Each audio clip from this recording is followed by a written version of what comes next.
Meninos são de exatas e meninas são de biológicas e humanas? Parte 1. Naruhodo. Bem-vindo ao Naruhodo, podcast pra quem tem fome de aprender. Eu sou Ken Fujioka. Eu sou Altair de Souza. E hoje é dia de quê? Desapontando estudos. Altair, vamos pros recados da paróquia. Quais são? Número 1, vai no iTunes Store, dê 5 estrelas e faça o seu comentário. Isso aí. Número 2, indique um episódio do Naruhodo pra alguém que nunca ouviu o Naruhodo ou mesmo nunca tenha ouvido um podcast. Vamos aumentar o tamanho de nossa podosfera. E número 3, Altair. O número 3 é sobre ajudar a manter o Naruhodo no ar, Altair. Isso aí. E para contribuir, basta usar o aplicativo PicPay e assinar o apoio mensal de R$15. São 2 Coca Zero, querido ouvinte. Uma para o Altair e uma para mim. E como assinante, além da nossa gratidão, você terá 3 coisas. 1. Você terá acesso ao grupo secreto no Telegram, ou seja, assinante pode conversar com a gente e com a comunidade de ouvintes assinantes. 2. Você terá vantagens especiais. Por exemplo, assinante recebe os episódios no grupo secreto do Telegram antes de todo mundo. E 3, você receberá conteúdos exclusivos. Por exemplo, assinante recebe episódios que só são distribuídos no grupo secreto do Telegram. Então é isso, baixe o aplicativo PicPay e assine o apoio mensal. Com o PicPay você ainda vai poder pagar boleto, transferir dinheiro entre amigos, recarregar celular, sacar o saldo em qualquer banco 24 horas sem taxa. E olha só, no primeiro mês de apoio ao Naruhodo, você ainda tem um cashback de R$15. Isso mesmo, você assina e recebe seus R$15 de volta. Agradecemos desde já e participem, por favor. É isso aí. Antes da pauta, mais um recado. Naruhodo está abrindo espaço para o podcast das Minas, porque representatividade é importante também na podosfera. O destaque de hoje vai para o podcast O Pódio é Delas, comandado pela Tamara Finardi, pela Andréia Maidana, pela Caroline Siqueira, pela Renata Medina e pela Maria Júlia. Ouça o recado que elas deixaram para você, ouvinte do Naruhodo. E ouça o podcast O Pódio é Delas. O Pódio é Delas é o seu podcast onde o lugar mais alto do pódio é das mulheres. Porque é no lugar mais alto que queremos fazer ecoar a voz de toda a mulherada, em um programa esportivo apresentado apenas por mulheres e sobre mulheres no esporte. Eu sou a Andréia Maidana. Eu sou a Renata Medina. Eu sou a Tamara Finardi e completam o nosso time a Maria Júlia Correia e a Carol Siqueira. Juntas apresentamos o programa semanalmente, ao vivo, nas terças-feiras, às 21 horas, na rádio web armazém.net. E o podcast é disponibilizado no Mixcloud e na nossa página do Facebook, O Pódio é Delas. Hoje eu vou jogar pra ganhar. E chegamos ao momento Alura, querido ouvinte. Eu sei que nessa época de isolamento social a gente é bombardeado o tempo todo com lives, webinars, cursos, e embora o senso comum tente nos convencer de que estamos em home office, a verdade é que estamos sendo forçados a ficar em casa e tentando trabalhar em meio a uma pandemia. Então meu recado é, antes de mais nada, vá com calma e cuide de sua saúde mental. Dito isso, pode ser sim um bom momento para dar uma acelerada em sua carreira profissional. E é para quem estiver a fim de fazer isso que eu quero falar aqui da Alura, a maior plataforma de cursos online do Brasil. Tem mobile, programação, front-end, infraestrutura de tecnologia, design, user experience, marketing digital, data science, inovação, gestão, tem para todos os gostos. E a Alura não é só uma plataforma, ela é uma instituição de ensino, ou seja, ela garante a qualidade dos cursos que são produzidos por ela mesma. E funciona de um jeito muito simples. Você tem acesso a mais de 1000 cursos com uma única assinatura. Agora a vantagem, ouvinte Naruhodo tem desconto de R$100. Mas para ter esse desconto, precisa acessar a seguinte URL, anota aí, alura.com.br/promoção/Naruhodo. Repetindo, alura.com.br/promoção/Naruhodo. Altair, temos pergunta de ouvinte, Altair. Uma pergunta muito importante de meu ouvinte para um episódio polêmico, aparentemente, mas muito interessante. Um episódio duplo, né, Altair? Exatamente. Vamos atacar alguns estereótipos que as pessoas têm com evidências, e confesso que esse episódio em particular me deu bastante trabalho. Vocês vão ver pela quantidade de referências que vamos deixar no post. Pelo cuidado que a gente está tendo ao explorar esse tema, né, Altair? Sim. A pergunta, Altair, veio da Monize Negreiros, que tem 25 anos, mora em São Bernardo do Campo e estuda estatística no IME, da USP. Olha só, Altair, sua colega. Pois é. E ela diz o seguinte, Altair. Preciso dizer pra vocês que eu amo o Naruhodô. Adoro ciência e é muito bom ter um conteúdo com linguagem simples sobre o tema, mas que oferece boas explicações. O podcast é minha companhia favorita nas viagens no trajeto de casa até a faculdade. Ela mandou esse e-mail antes da pandemia, né, Altair? Pois é. Espero que a gente esteja sendo companhia dela agora na faxina, né? Em casa, na hora de fazer caminhada, enfim.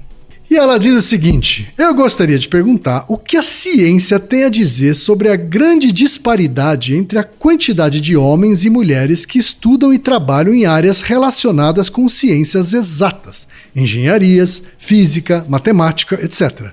Enquanto procrastinava no BuzzFeed, encontrei uma reportagem sobre isso falando sobre um artigo que supostamente mostra que, livres das restrições sociais, mulheres escolhem manter-se longe de áreas técnicas. A reportagem comenta sobre como a metodologia desse estudo foi problemática, citando outros pesquisadores que discordaram dos resultados.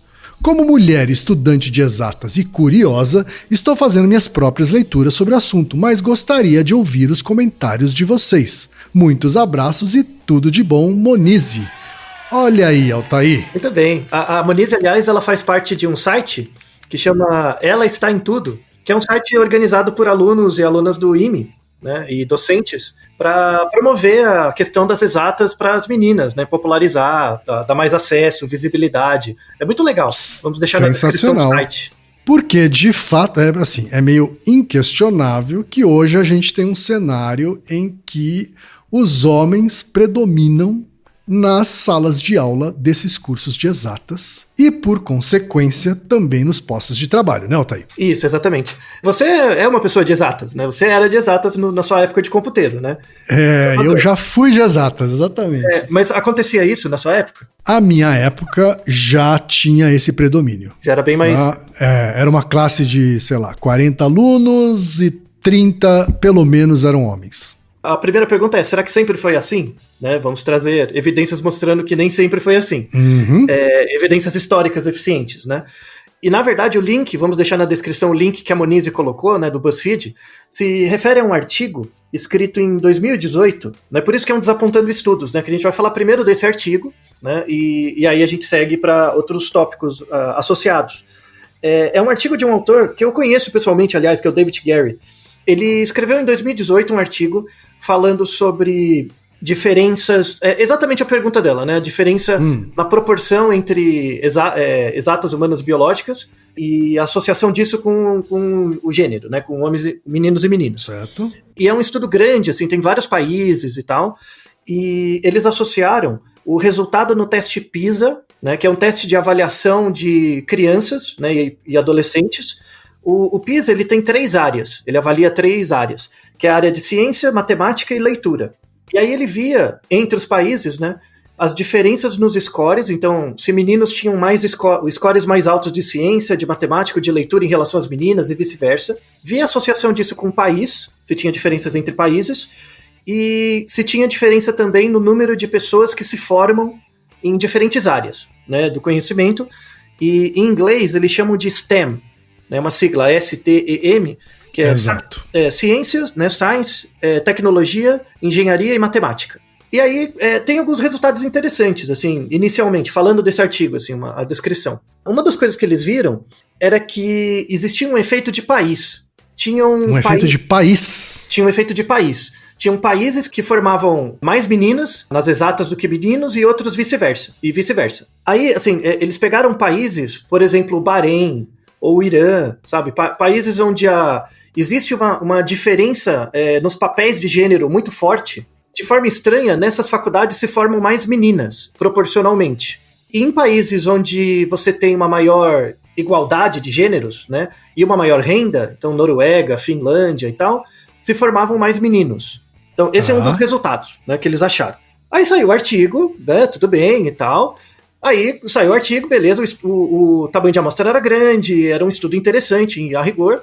Aí começou a ter cartas ao editor, né? Quando um artigo é publicado, tem um certo período de tempo depois da publicação do artigo que você pode mandar cartas, né? Certo. Os autores desse artigo estavam descrevendo uma coisa, uma explicação. Como assim no Bahrein forma mais menina e na Noruega mais menino? Como assim, né? Em exatas. E aí ele descreveu um fenômeno que chama paradoxo da igualdade de gênero. A explicação que ele dava para esse fenômeno. A explicação que ele dava era o seguinte: em países ricos, né, em países com maior igualdade, né, de gêneros, as mulheres tinham mais liberdade financeira e isso gerava uma capacidade delas de escolher as profissões que eram mais naturais para elas.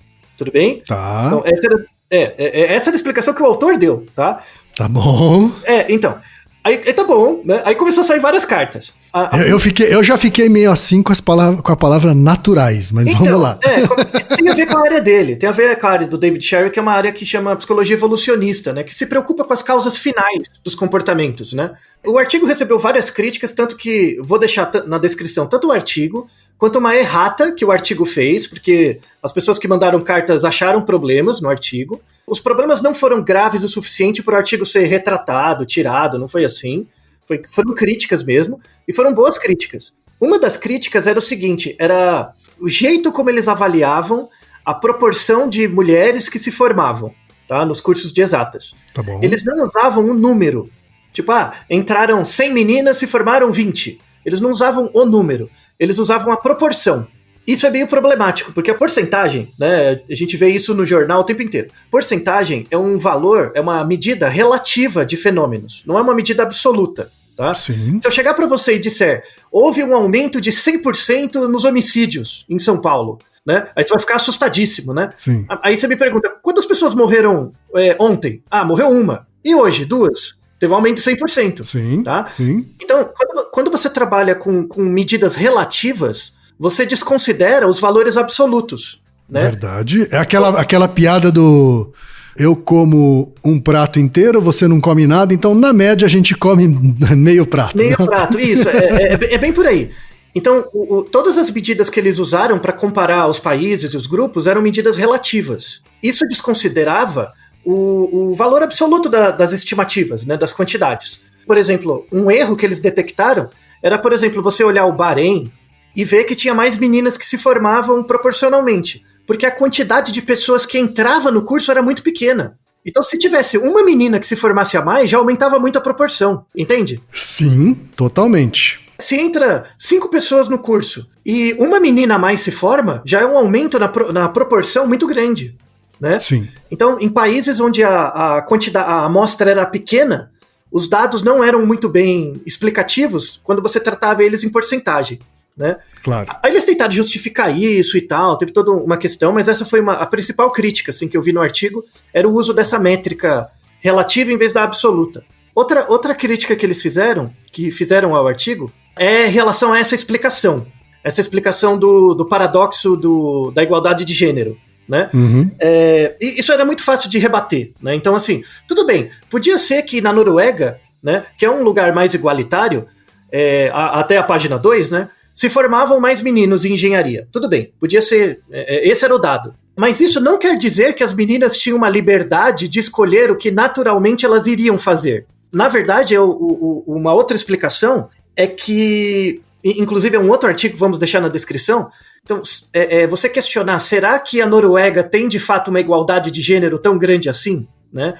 Vamos deixar um artigo bem interessante na descrição que fala o seguinte, fala sobre violência doméstica, né? Então, se você comparar, se for verdade essa premissa, a Noruega, a Finlândia e tal, deveriam ser países com uma menor prevalência de violência doméstica do que outros países, certo? Sem dúvida. Né? E aí, seria o lógico. Faz sentido. Aí você vai ver, esse artigo é bem interessante porque eles pegaram clínicas médicas para não dar viés de seleção, sabe? De você fazer uma pesquisa sobre violência doméstica e só as pessoas que sofreram procurar. Então, eles fizeram eram pessoas que visitavam hospitais, né, na clínica ginecológica, elas iam lá só para fazer um exame. E aí, era apresentada para elas um questionário onde tinha perguntas sobre violência doméstica, né? Certo. E era anônimo, então elas podiam responder ou não. Então, isso minimizava um pouco o viés de seleção, né, o viés do respondente. E nessa amostra, é uma amostra grande lá, eram 3.600 pessoas, na Dinamarca, Finlândia, Islândia, Noruega e Suécia, eles viram que a proporção de violência física variava entre os países de 38% a 66% da amostra, violência física, e violência sexual variava de 17% a 33%. Então, pelo menos 1/3 da amostra sofria de violência doméstica em algum grau. Então, a igualdade que a gente tinha era uma igualdade financeira, talvez de salário, mas não nos papéis de gênero. Então, isso tornava muito frágil essa discussão do paradoxo da igualdade de gênero. Tá? Não é por aí. E a afirmação de que eram escolhas naturais, né? Isso.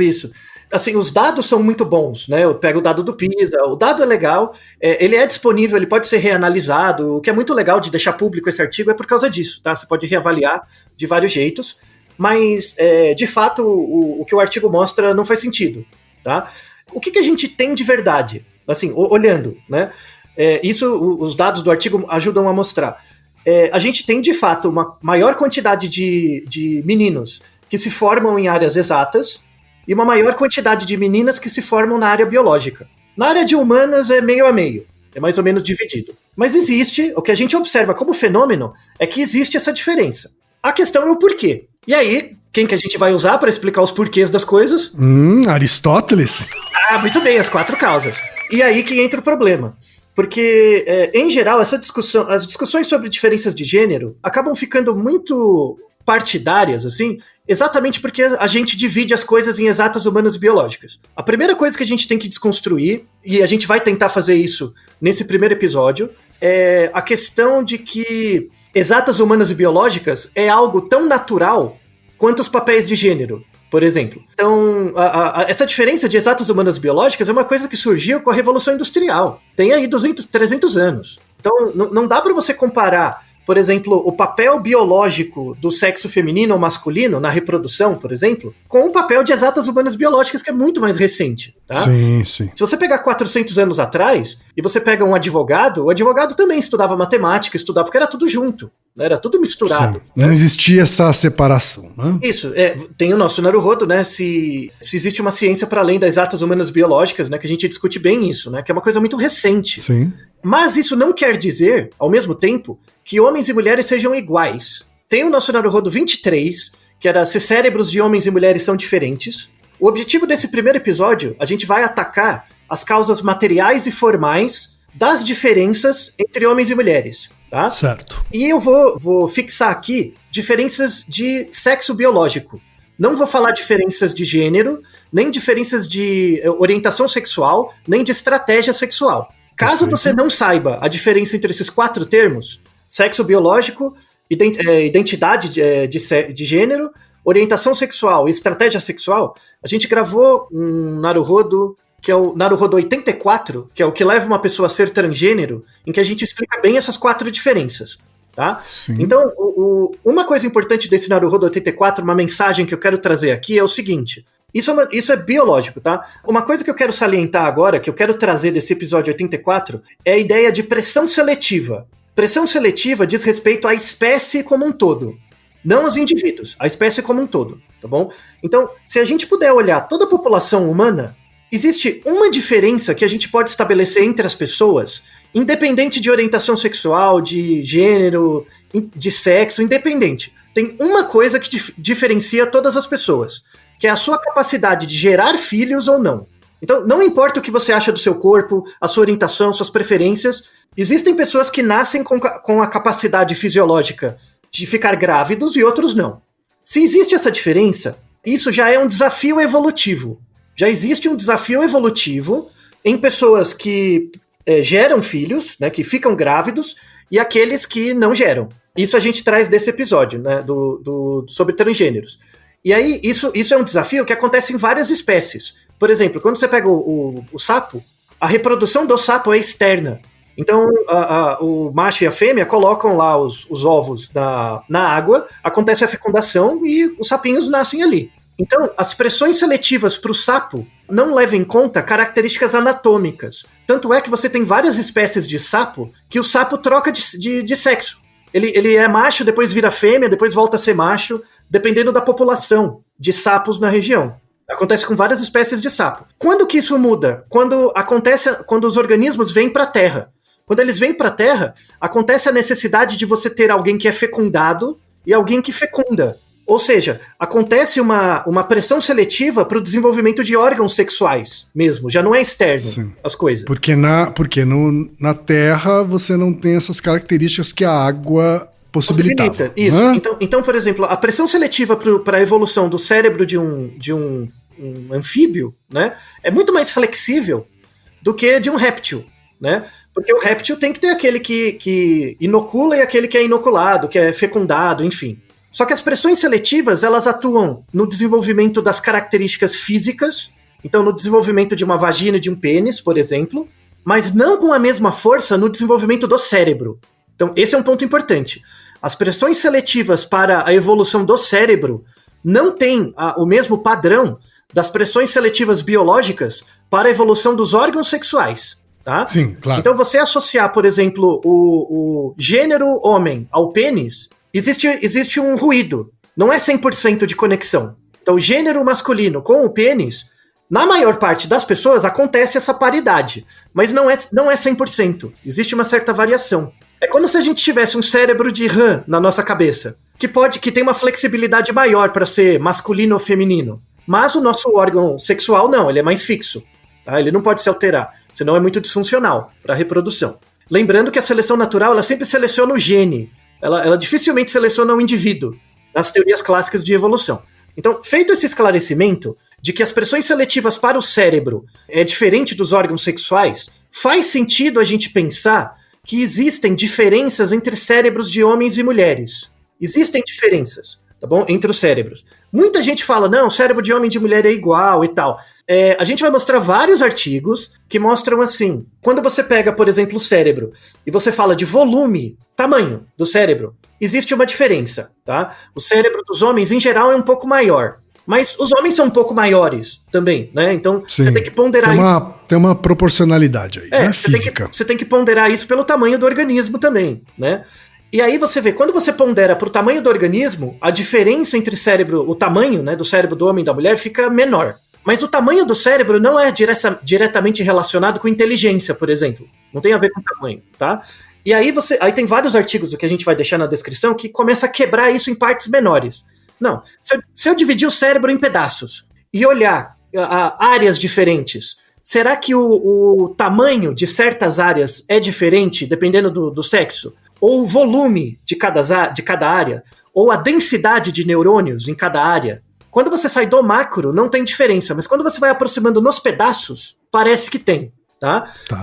A ideia desse episódio é a gente apresentar essas diferenças, porque são muito interessantes, né? Quer dizer, partindo daquela premissa que você colocou, né, de que as transformações no cérebro foram mais sutis, vamos dizer assim, do que as transformações nos órgãos reprodutores. Isso. Né? Quando houve essa mudança aí da água para a terra. Uhum. Né?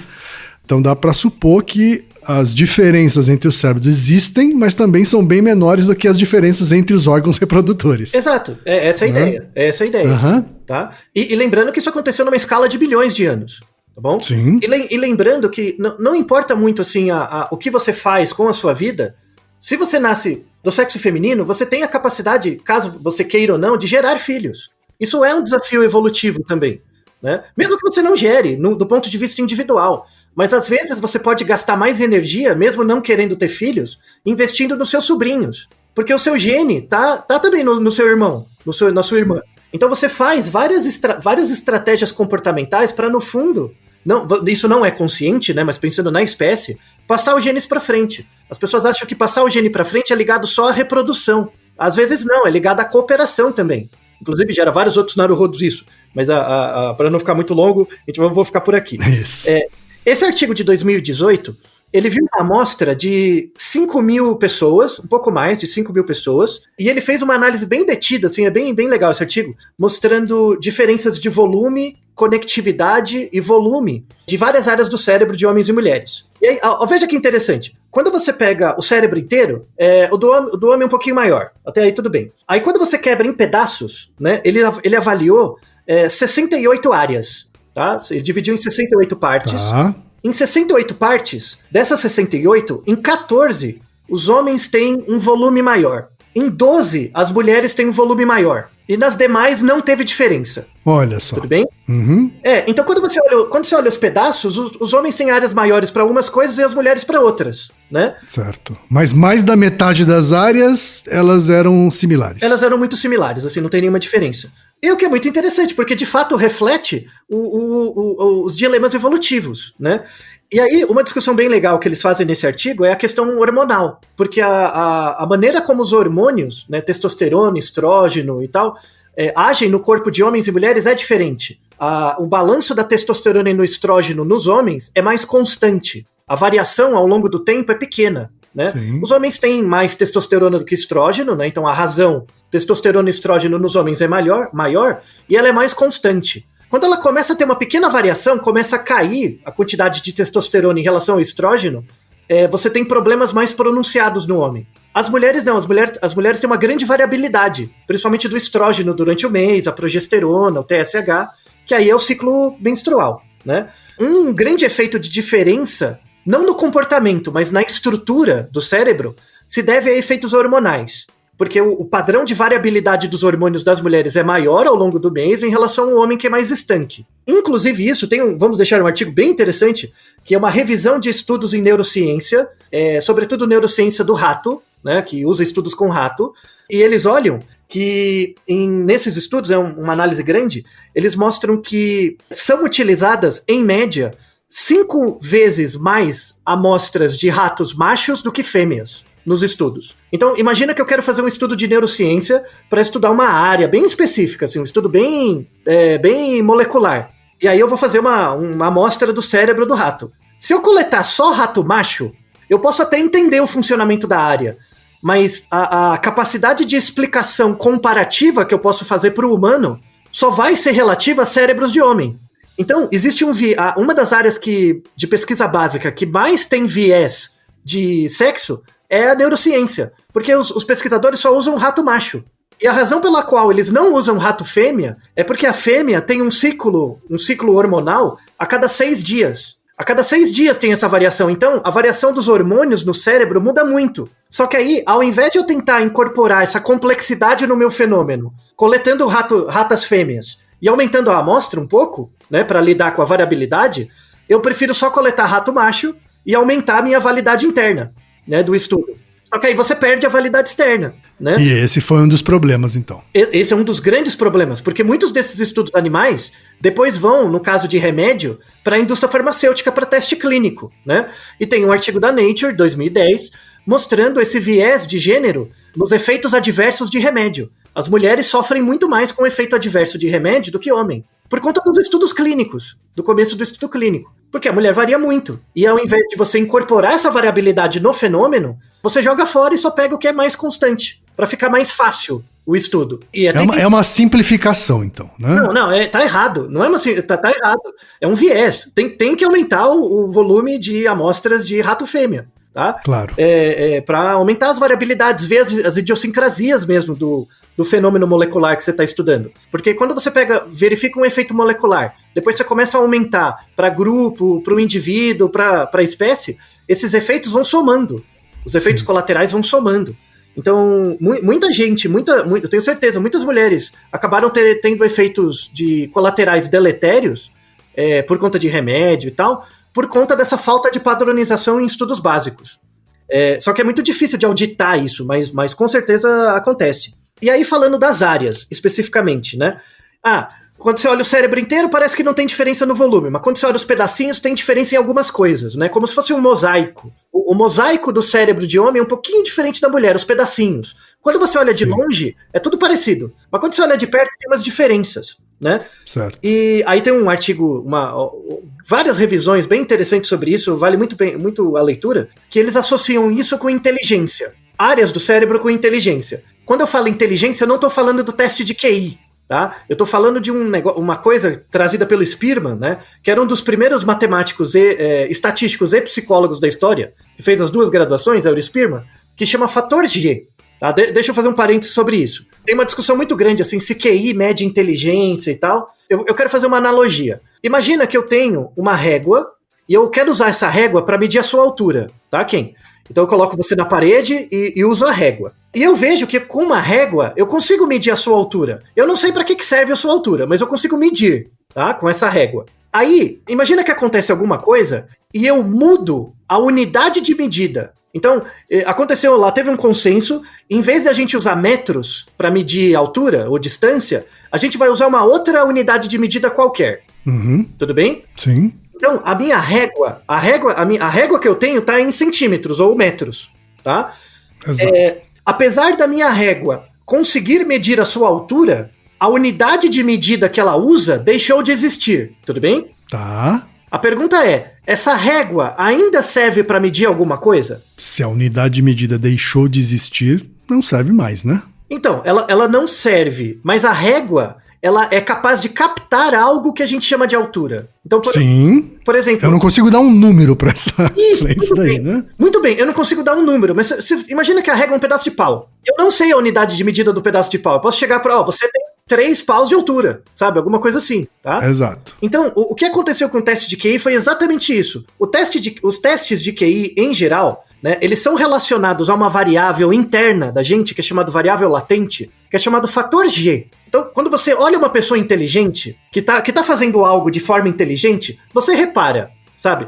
É a mesma coisa, ó. Quando você olha alguém muito alto, você consegue ver que a pessoa é alta, porque você compara com o seu histórico de interações, né? Nossa, esse cara é muito alto. Você não precisa saber exatamente quando ele mede pra saber que ele é alto. Uhum. Ou pra qualificar ele como alto, né? Isso. Então, a grande crítica dos testes de QI são duas. A primeira é que aí a culpa não é do teste de QI, são das pessoas que aplicam. Teste de QI nunca, desde o Spearman e do Binet, nunca serviu para medir variação individual. Então, o fato de você fazer um teste de QI, o seu QI dá 120, não quer dizer que você é esperto ou burro, não quer dizer nada disso. Mas o teste de QI, ele mede coisas. Ele mede, é como se fosse um pedaço de pau. Ele mede uma variável latente, que é a medida de QI, né, que é o fator G. A questão é que eu não sei a unidade de medida, eu não sei o que isso significa. Tem um pesquisador que dedicou a vida dele pra isso. Quase todos os artigos é desse cara. Pensa um cara que é obcecado com uma pergunta de pesquisa, é esse cara. É um pesquisador que chama Ian Derry. Vamos deixar alguns artigos, ele tem livros sobre inteligência, sobre métricas de inteligência, é um pesquisador já bem antigo, assim, sério nessa área,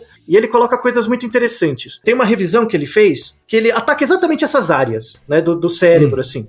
Ele fala, o que seria inteligência? Inteligência é o fator G, né? Então, ele pega a própria definição do Spearman, do que é inteligência. Assim, inteligência é quando você vê que uma pessoa faz muito bem uma coisa, eu tô vendo que você faz uma coisa muito bem. Provavelmente outras coisas você também faz bem. Eu não sei o que são essas coisas, mas deve ter algo que você faz bem. Não existe uma pessoa que faz muito bem só uma coisa. Em geral, essa coisa tem correlação com outras. Tá? Então, a ideia da inteligência é algo que eu não sei muito bem o que é, eu sei o que existe, eu consigo medir, mas eu não consigo colocar numa escala. Tudo bem? Entendi. Tá? E aí ele tenta decompor o fator G em réguas, em pedaços de pau, sabe? Em réguas. Que não tem uma unidade de medidas, né? Uhum. E aí ele vê que o fator G tem 5 bases, né? Que é o raciocínio, habilidade espacial, memória, velocidade de processamento de informação e vocabulário. Essas são as 5 réguas, então. Isso. Só que você coloca elas juntas para formar o G, né? Certo. Então, essas 5 réguas são as coisas que eu consigo ver, tá? Só que o que existe em você é o G. Tá? Certo. Então imagina que dentro de você tem uma coisa que eu não consigo ver diretamente. Então eu não sei o tamanho total. Mas eu tenho 5 pedacinhos de pau. Que são o raciocínio, habilidade espacial, memória, velocidade de processamento e vocabulário. E esse G é o quê? É uma fórmula a partir desses 5? É uma fórmula. É um fator. Né? Eu junto essas 5 e tenho o fator. Mas mesmo que eu colete de você esses 5 testes, ainda vai ter uma porcentagem do G que eu não consigo explicar. Então, assim, o teste de QI, ele é meio que uma medida do fator G com falha. Ele não pega todas as idiosincrasias, todas as diferenças, né? Tá. E aí, ele nessa revisão, ele associa cada uma dessas réguas com áreas no cérebro. E aí, ele faz uma associação em que ele mostra que áreas maiores ou áreas com mais conectividade são associadas com uma melhor performance em algumas dessas réguas. Tá? Uhum. Então, aí ele tem um N gigante, assim, ele verifica, assim, que tem uma teoria, né, para essa inteligência geral, que é a teoria de integração parietofrontal, tá? Que a gente tem algumas áreas do cérebro mais especializadas com essas réguas. E aí ele notou que existe uma diferença entre homens e mulheres no tamanho dessas réguas menores, mas não no G. Quando eu olho a média do G, do fator G geral, entre homem e mulher é igual. A média, tá? Sim. A média é igual. Mas quando eu olho essas reguinhas, as reguinhas têm uma pequena diferença. Então, ele vê nos resultados, por exemplo, que os homens têm um maior volume de área cinzenta em áreas frontoparietais, que é a testa e um pouco do lado, né, do lado direito do seu cérebro. O material cinzento do seu cérebro é o material onde você tem mais núcleos celulares de neurônios. Você tem mais neurônios ali, tá? Então, o cérebro tem a área cinzenta, que é onde tem mais núcleos de neurônios, e tem a área branca, que é onde você tem mais axônios, ou mais vias. Então, quando você tem um maior volume de área branca, quer dizer que a área é mais conectada. Ela tem menos núcleos celulares, mas as conexões são maiores. Quando você tem uma maior área cinzenta, você tem mais núcleos de neurônios, mas você tem menos conexões. Okay. E aí, o que ele viu nesse banco de dados enorme? Ele pegou homens que têm um fator G muito alto e mulheres que têm um fator G muito alto. Então todo mundo é inteligente no grupo, tá? Certo. E ele viu diferenças no cérebro. E ele viu que homens são inteligentes por razões diferentes das mulheres. Em média, eles são iguais. Mas nos fatores, eles são um pouco diferentes. Ou seja, quando você olha, o G é muito parecido. É igual. Não, o G é igual.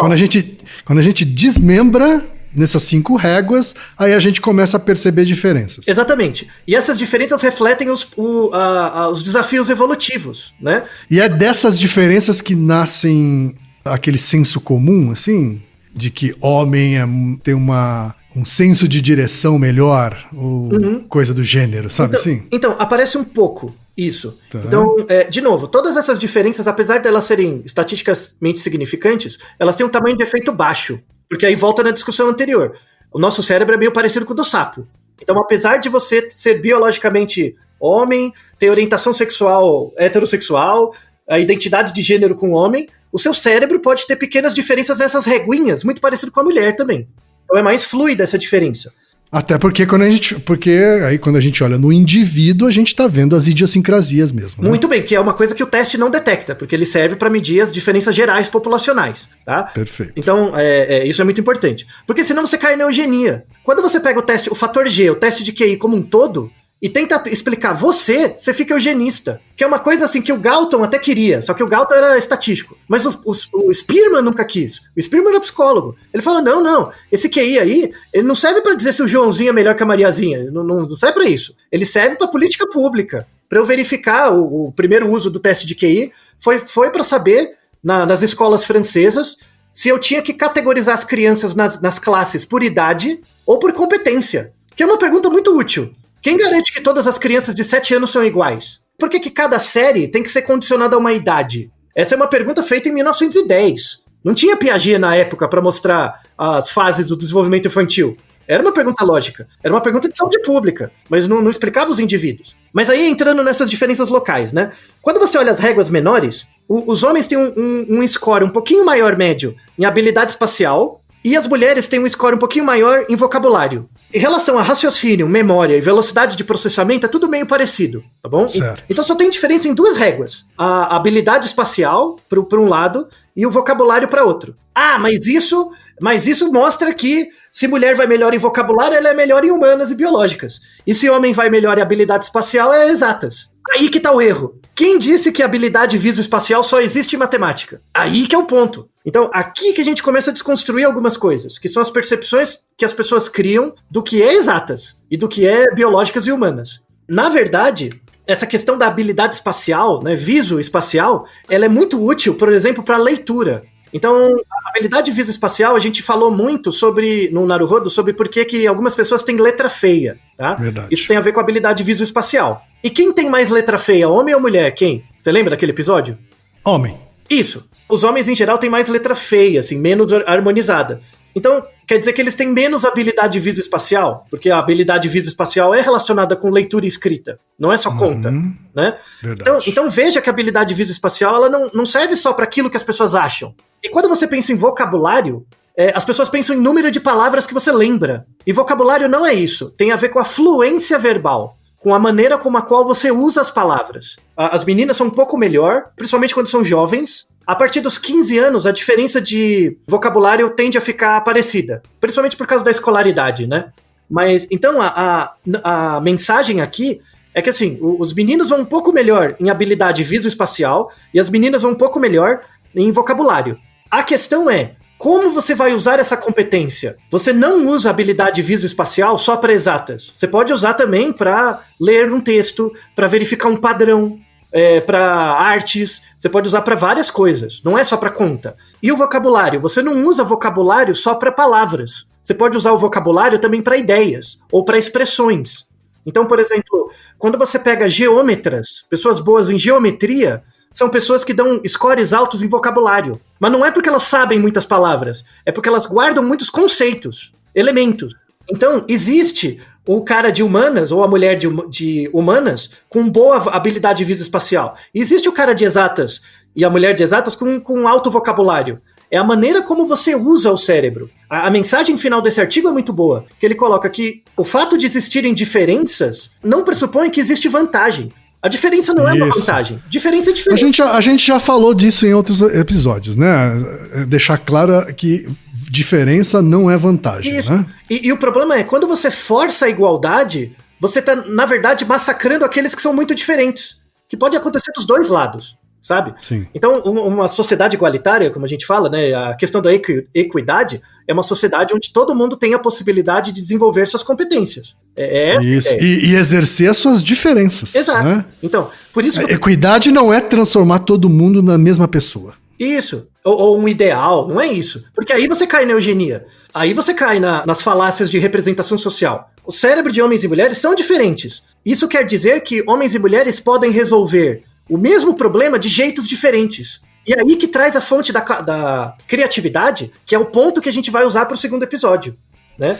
E isso também aponta, né, Altair, na verdade, para uma outra coisa que me veio à mente agora, que é o ganho que existe com a diversidade, né? Porque se homens e mulheres vão resolver o mesmo problema de maneiras diferentes, né, vão adotar trajetos diferentes, então você ter um time, por exemplo, mais diverso, ele também vai ter a chance de ter mais diversidade de soluções de um problema. Isso, e mesmo se você for pragmático, você vai ter mais eficácia na solução de problemas, mais rapidez, porque as pessoas vêm de formas diferentes. Você tem estratégias de aprendizado diferentes. É isso que a gente vai falar muito no segundo episódio.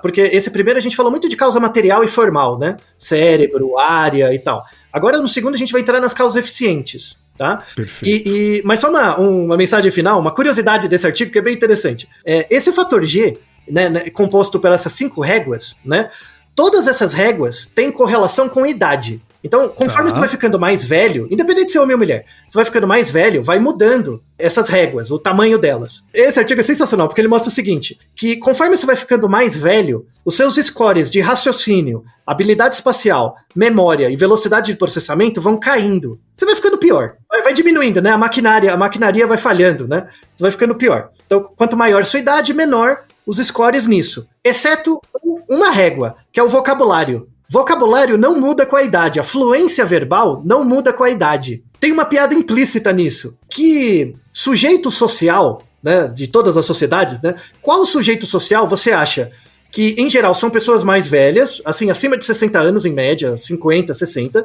que são pessoas que têm o raciocínio baixo, habilidade espacial baixa, memória baixa, velocidade de processamento baixa, mas um alto vocabulário. Você tem um palpite? Tem uma representação mental na sua cabeça? Você consegue chutar aqui? Caraca. São pessoas que falam muito bem, mas não sabem do que estão falando direito. Falam muito bem, mas não sabem do que estão falando direito. Uhum. Eles já têm uma idade mais avançada. Sim, bate uns 60, vai. Tá. Faz um teste. Pega a TV, liga na TV Senado e ouve 5 minutos. Qualquer declaração, tá? Tá bom. Isso é até uma piada interna de todo mundo que estuda neuropsicologia, né? Que a única coisa que não decresce com a idade é o vocabulário e a fluência verbal. Sei, né? certo. Então você pega aqueles velhos que falam muito bem, mas não sabe do que tá falando, sabe? Fica repetindo. O cara que tá lá no púlpito do Senado da Câmara. Muito bem, muito bem. Isso acontece muito com cientista também. Tem uns cientistas que vão ficando velho, o cara vai ficando meio gaga, ele continua eloquente, mas ele começa a ter umas ideias bizarras. Isso é fruto da maturação do cérebro, né? Que todas as funções cognitivas caem, menos a fluência verbal, tá? E isso acontece tanto com homem quanto mulher, é uma curiosidade final desse artigo. Os políticos, em geral, são representados por pessoas assim, tá? Então é até uma crítica, uma piada que a gente faz.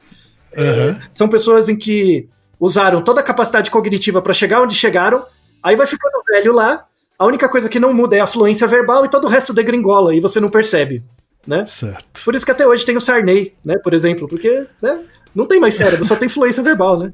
É super interessante, né? Então, tá certo, então, já deixamos vários artigos na descrição. Aguarde sua ansiedade para a semana que vem, que vamos tratar das causas eficientes do porquê temos tão poucas meninas na área de exatas. Então, agradeço a Monize pela pergunta desde já e aguarde a semana que vem. Então, no próximo episódio a gente tem a segunda parte deste episódio duplo. Até lá, Naruhodô, ilustríssimo ouvinte. E você já sabe, aqui no Naruhodô, quem faz a pauta é você. Você tem alguma pergunta pra gente ou quer comentar algum episódio? Escreva pra nós. podcast@naruhodô.com.br. Repetindo? podcast@naruhodô.com.br. E lembre-se, mande nome completo, idade, profissão e a cidade de onde você está falando. É isso aí. Naruhodô. Esse podcast é apresentado por b9.com.br.